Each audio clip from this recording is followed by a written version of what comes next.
Hi, I'm Kim. I'm here from Eijkelkamp Peristaltic UK. And I'm Alex, and I'm here with Eijkelkamp North America. Today we are looking at the Eijkelkamp Peristaltic Pump. This pump is used for purging wells and low flow sampling. We're looking at depths of 6 to 9 metres and a flow rate of around 50 to 200 millimetres per minute. Yeah, so in the US, that's anything less than 27, 28, 29 feet.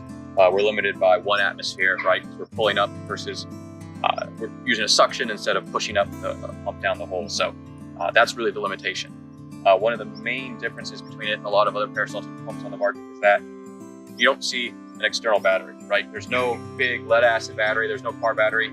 This here uses a lithium-ion battery that is inside the pump. And because of that, it is very light. So this is an all-in-one unit that is just ready to go. This you can turn on and run it right now. Yeah, very lightweight, around 8 kilos. 19 pounds. It's also splash-proof to IP66. Right. Yeah, because you know you're going to get a little bit of water on your pump, whether it's raining, whether you're spilling, it doesn't matter, but having that resistance to water really is important for this.